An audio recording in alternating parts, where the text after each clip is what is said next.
Oi, oi, meus amores. Boa noite para todos vocês. Vim aqui só pra gente bater um papo.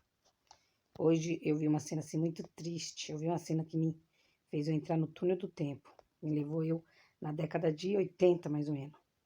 Eu vi um senhor saindo de um bar bêbado, trançando as pernas, tentando abrir o portão da casa dele. Daí ele entrou, bateu o portão lá pra dentro. Nossa, isso me fez eu entrar lá. Me lembra lá na minha época de criança. Mas foi muito triste. Eu falei, meu Deus. Eu comecei a pensar na minha mãe, tudo que a minha mãe sofreu com meu pai. Porque assim, eu venho de uma família muito desestruturada. Então, emocionalmente, financeiramente, de falta de carinho, de atenção, alimento. Então, assim, a gente era pobre mesmo, pobre, pobre, pobre. E meu pai, ele era alcoólatra. Bebia de domingo a domingo. Então, e a gente sofria muito. E além de ele ser alcoólatra, ele era muito violento. Tanto que ele espancava muito minha mãe, batia na minha mãe. E muitas das vezes a gente, criança, tinha que entrar no meio das brigas. Teve até uma certa vez que ele tava batendo na minha mãe, e eu não sei o que aconteceu comigo, eu acho que foi Deus. Ele tinha um sapato que tinha um solado grosso. Eu não sei o que aconteceu, menino, até aquele sapato, mirei e taquei. Pegou bem no rosto dele, assim, aqui, assim, no olho dele. E assim que bateu no rosto dele, largou minha mãe. Daí minha mãe conseguiu sair do barraco e sair correndo no meio da rua. E a gente correndo atrás dela, né? Porque mãe é mãe. Então, esse rapaz hoje me deu uma tristeza. Eu falei, nossa, quanta coisa que a minha mãe passou com esse meu pai. Quanto sofrimento. E assim, e ele bebia, enchia a cara, e às vezes ele chegava, bravo, nervoso. O que que acontecia? Minha mãe falava pra gente assim à tarde, antes dele chegar. Porque ele já vinha do serviço e já passava nos botecos e vinha bebendo. Daí minha mãe falava assim pra gente: entra lá em casa antes do seu pai chegar, pega as cobertas e guarda. Aqui embaixo nós tínhamos uma casinha assim, tipo um barraquinho que era fora do barraco que a gente morava. Que tinha um fogão a lenha, que a minha mãe cozinhava no fogão a lenha, porque o bonito do meu pai, teve uma vez que ele chegou muito doido, né? E tacou fogo em tudo. Ele tinha feito um barraco até bem arrumadinho, bonitinho, comprou um jogo de sofá, comprou um tapete, comprou uma mesa de centro, na época era de. Esqueci o nome da pedra. Era uma pedra muito bonita, branca, redonda.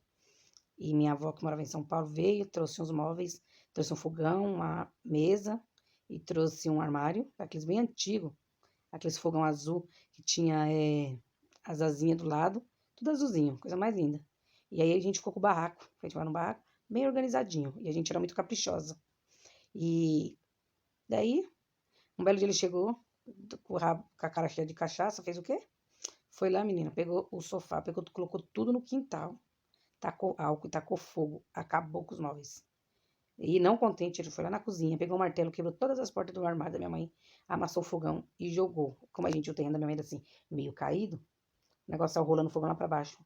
O armário, eu sei que a casa ficou limpa, sem nada. O que que aconteceu? Depois, quando a cachaça passou, no outro dia, foi lá e construiu um barraquinho e fez um fogão de lenha pra minha mãe cozinhar no fogão de lenha.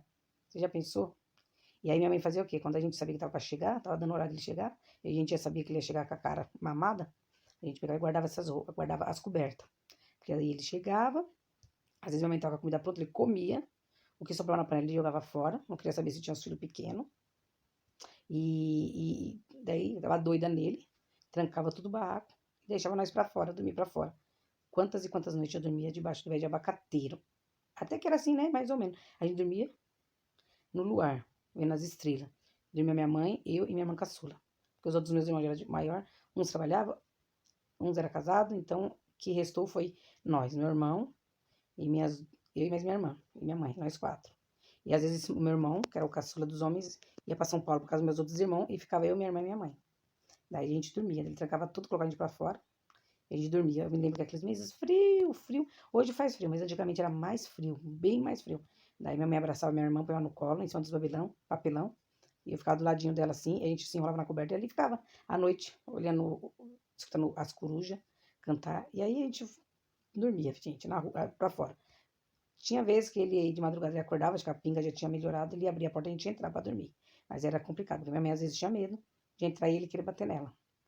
E assim foi a nossa vida. Foi crescendo. Eu me lembro, assim, muitas coisas ruins. Daí depois ele foi, depois que ele estragou todos esses móveis, ele foi, catou e fez o quê? Fez uns bancos de madeira pra gente sentar. Onde tinha uma sala bonita com tapete, mesa e sofá. Ele colocou uns bancos, fez uns bancos de madeira. Aí minha mãe ganhou uns móveis usados pra gente colocar na cozinha. Mas ela continuava, coitada, cozinhando no fogão de lenha, soprando. Ali foram anos passados. E depois foi passando os anos, a gente foi crescendo. E daí eu tinha uma tia que não era um ser humano. Para mim, ela era um anjo na terra. Muito bom, um coração muito bom. E assim, a gente não tinha nada. Não tinha roupa, não tinha sapato. O sapato era furado, às vezes ia colocar papelão, né, na sola.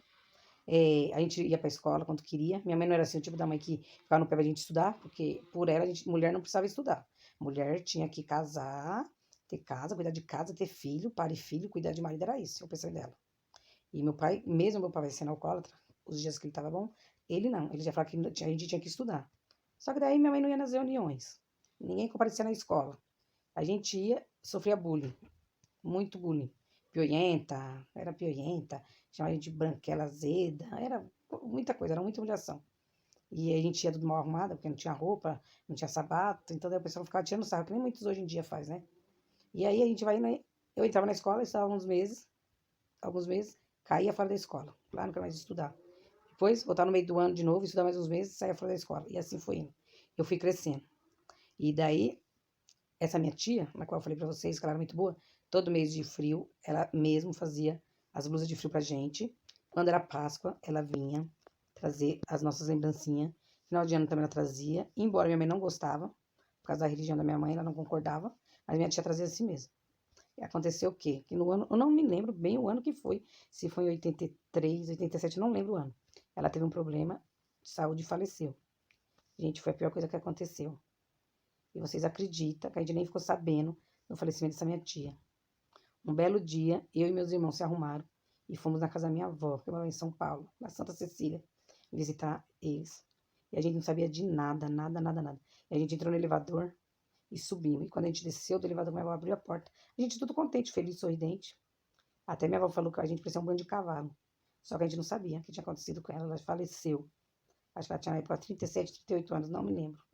Nossa, a gente voltou arrasado, chorando. Do jeito que a gente chegou na casa dela, a gente entrou e voltou. Aí chegou em casa, contou pra minha mãe, até minha mãe ficou muito triste, porque nem minha mãe foi avisada. E era a irmã que ela mais gostava. E antes dessa minha tia morrer, ela fez um pedido pros meus tios, que ficaram vivos. Ela tinha um dinheiro no banco, que ela guardava, que ela queria que construísse uma casa para minha mãe de bloco, que a gente morava num barraco e o barraco estava caindo na nossa cabeça. E assim foi feito. Eles pegaram o dinheiro e fizeram uma casa minha mãe de alvenaria, 2 quartos, sala, cozinha, banheiro, bem arrumadinho, de piso, na época era aqueles pisos verde, vermelho, então eles colocaram verde, pintaram a casa, rebocaram. Daí meus tios vieram, trouxeram todos os móveis de novo, trouxe jogo de cozinha, jogo de sala, jogo de quarto, deixou a casa um brinco. E a gente passou a morar nessa casa. Uma casa muito boa. Daí depois meus irmãos fizeram a área, arrumaram, deram uma arrumada, aumentaram mais um quarto para ele, que era homens. Mas mesmo assim meu pai continuava na cachaça. Bebia, gente, era uma tristeza, eu tinha uma tristeza no meu coração de ver assim aquela bebedeira. Ele assim não tinha carinho, não tinha diálogo dentro de casa. Se a gente quisesse um sapato, não tinha, era o sapato usado que os outros davam, roupa era que os outros davam. Então a gente só andava assim. E aí foi passando os anos, e meu pai não pode beber, não pode aquelas brigas em casa. Só que daí, né, tinha melhorado um pouco porque já tinha uma casa melhor, com chuveiro, que antes nosso banheiro era no quintal. Eu não sei se vocês conhecem, mas era fossa, que era um buraco. Você usava ali e põe matava. Era muito nojento. Eu lembro que às vezes eu ia tomar banho, nossa, aqueles mosquitinhos de banheiro colavam na gente, era que você ia se secar. E assim foi passando os anos. Foi passando os anos. Daí eu cheguei numa idade de 9 anos. Daí eu já comecei a ficar revoltada, porque era só sofrimento, choro, tristeza. Não tinha um aniversário, não tinha um parabéns, não tinha um abraço de nada. Resumindo, tinha uma vizinha da minha mãe, muito amiga da minha mãe, que a maioria das meninas aqui no bairro, gente, trabalhava pra essa mulher. Só que a gente trabalhava lá a troco de um prato de comida, pra vocês terem noção. E ela teve uma época que não tinha ninguém na casa dela, e eu tava cansada já da minha casa, do sofrimento da minha casa, com a bebedeira do meu pai. Eu fiz o quê? Fui morar na casa dessa mulher.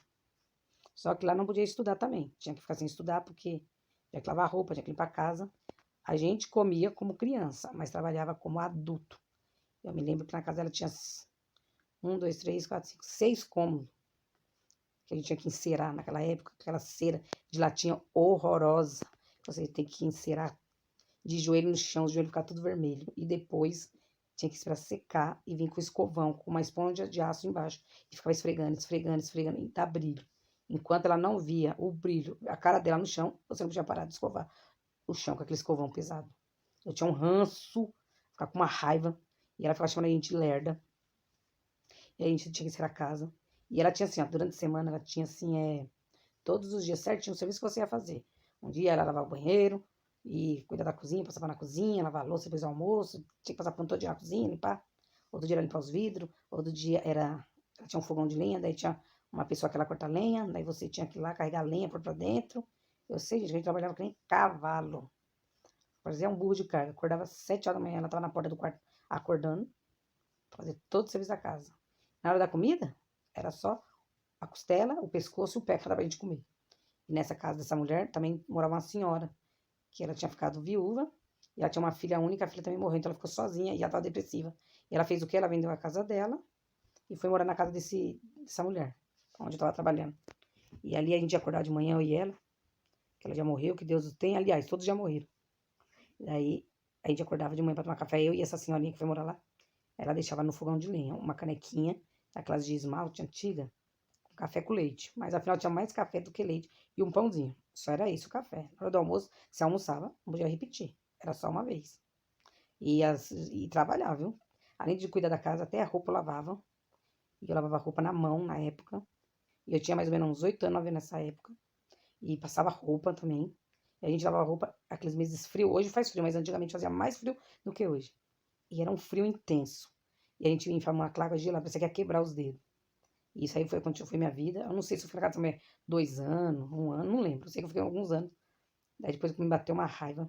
Eu falei, o quê? Eu vou ficar aqui parecendo escrava, não posso estudar, só trabalho. A mulher não dá uma roupa pra gente, não dá um sapato, não ajuda a minha mãe com nada, não dá nada pra minha mãe. E teve uma vez, gente, pra vocês verem o absurdo do ser humano, quando a pessoa é ruim. Eu trabalhava com ela me levou lá na cidade, lá em São Paulo, na Zé Paulino, falou pra mim que ia comprar umas roupas pra mim. E comprou 2 vestidos. Só que daí, quando a gente voltou, passou uns 15 dias mais ou menos assim, eu me deu uma raiva, eu vou embora pra minha casa, não vou ficar mais aqui. Vocês acreditam que ela teve a coragem de ir lá e tomar um dos vestidos e falou assim, esse vestido eu vou guardar. Pra próxima menina que vir morar comigo, eu vou dar pra ela. Sendo que ela tinha comprado o vestido pra mim. Eu falei, nossa, que bicha avarenta, mão de vaca. Eu falei, olha, a caridade não é pra todo mundo, não. E aí eu peguei e fui embora pra minha casa. Eu falei, eu vou pra minha casa. Eu fui lá na minha casa, eu já tinha casa que a minha tia tinha feito, tinha nosso quarto lá. Eu falei, e outra coisa, se eu for pra passar fome, eu passo fome na minha casa. Daí eu fazia o quê? Tinha o quintal era tudo aberto mesmo dos vizinhos, tinha um monte de galinha dos vizinhos, as galinhas vinham, faziam ninho no nosso quintal, e o que acontecia? A gente comia os ovos, que a gente era criança, né, da boba, e aí meu pai já tinha dado assim, uma leve melhorada, mas ainda era bem difícil a vida na nossa casa. Daí eu voltei pra casa, falei, não, chega. Daí eu saí da casa dela, a minha colega, que tinha o mesmo nome igual ao meu, Débora, foi morar lá na casa, e o que ela fez? Deu o vestido que era meu pra menina. De vez em quando eu via a menina passar na rua com o vestidinho que era meu, que ela tinha me dado. Mas, fazer o quê, né? Eu não fiquei com raiva nem com ela, com ódio nem com nada. Falei, deixa pra lá, ela quis dar, deu. Então, gente, assim, muito sofrimento, muito, muito, muito, sofri demais, sabe? E eu queria estudar, e minha mãe ficava, não precisa estudar não, mulher não precisa estudar não. Mulher tem que cuidar da casa, tem que cuidar do marido. E aí, quando minha mãe falava isso, eu ficava com uma raiva, eu falei, é ruim, eu pensava comigo. Eu não discutia com ela, nem batia a boca com ela. Mas no meu pensamento eu falava, é ruim, que eu não vou estudar. Uma hora eu vou voltar pra escola e vou estudar sim. E ela falava pra gente assim que mulher tinha que. Não podia tomar anticoncepcional, que tinha que ter bastante filhos. Eu é ruim, hein? Eu não quero minha casa cheia de filho, não. Porque na minha família tinha onde o povo falava assim: onde come um, come 10. Eu falava: onde come um, come 10, nada. Onde come um, se você não tem condições boas, você pode dar alguma coisa para essa criança. Mas a cesta de onde come um, come 10, não come 10, porque você vai ter que dividir. Eu me lembro quando eu era criança que tinha na minha casa 2 ovos. Minha mãe fritava os 2 ovos e tinha que dividir o ovo para 4. E ela não comia. E se fosse só 2, era um ovo para cada, né? Então essa história, de comer um, come 10, é mentira. E assim eu fui crescendo. Eu voltei para casa, né, pra minha casa. Daí essa menina foi morar lá nessa casa da mulher, porque essa mulher nunca ficava sem ninguém na casa dela pra trabalhar, pra limpar a casa, pra ela fazer a faxina. E o mais impressionante é que eu tinha um ranço, que às vezes chegava as amigas dela, ela colocava a mão na cintura e falava assim, ai, tô tão cansada, hoje eu já fiz tanto serviço, já lavei roupa, já fiz isso, já limpei janela, já fiz almoço, já limpei cozinha. E eu falava assim, que bicha mentirosa. A única coisa que ela fez foi almoço, o resto foi tudo eu que fiz. E ela que tava cansada, eu trabalhava e ela que cansava. Então daí eu fui indo, né? Contar pra vocês. Daí eu voltei pra minha casa. Minha colega foi trabalhar lá. Depois minha colega saiu, foi minha irmã caçula morar lá com ela. Vocês veem o absurdo. Minha irmã caçula morou lá, trabalhou também, que nem eu, um tempo. E meu pai mandou fazer um bolo pra minha irmã. E esse bolo foi entregue na casa dessa mulher. E era aniversário da minha irmã. Da minha irmã falou assim: eu quero o bolo, que eu quero ir embora pra minha casa, pra gente cantar parabéns lá na minha casa com a minha mãe e com meu pai. Vocês acreditam que ela teve a audácia? Ela não deixou minha irmã trazer o bolo. O bolo quem fez foi meu pai. Quem tinha pago era meu pai. E ela pegou, comeram o bolo lá. Daí minha irmã, não sei se a minha irmã teve lá. Eu não lembro de ter comido esse bolo. Não me lembro, gente. Sinceramente, eu não me lembro. Daí minha irmã ficou com muita raiva dela. Daí minha irmã também morou um tempo, não quis, mas saiu. E assim foi passando os anos, a gente foi crescendo. E quando a gente vai crescendo, a gente fica mocinha, a gente quer ter nossas coisas. A gente quer ter roupa, e a gente não tinha roupa. A gente queria calçado, não tinha. Só era, se fosse usado, doado. Mas graças a Deus, ainda a gente tinha às vezes doado. Doação muito difícil, mas tinha. E daí eu queria trabalhar e não podia. Tanto que naquela época nem absorvente a gente tinha. Era pano. Era nojento, era nojento. A gente colocava sacolinha. Não era só eu, não. As meninas do bairro, que era aqui um bairro bem pobrezinho, usava pano. Daí a gente foi crescendo. Daí, meu pai ele trabalhava de venda de casa, aqui no condomínio aqui. Acho que vocês conhecem o Alphaville. Ele era corretor de imóveis, então não tinha um salário assim fixo. Você tinha que vender pra você ganhar um dinheiro, né? E era complicado, viu, gente? Porque às vezes não tinha dinheiro e o que ele tinha, gastava metade com a pinga. E o que sobrava mal dava a gente comer. Às vezes minha mãe ia fazer compra e vinha com a caixinha na cabeça. Só que um tempo atrás eu tava pensando, né? Eu falei, meu Deus, por que o Senhor abandonou a gente? Eu falei, não, Deus não nos abandonou a gente, não. Porque nos piores momentos, eu acredito que ele carregou nós no colo, não deu força para chegar até aqui. Então, gente, eu falo assim, é triste.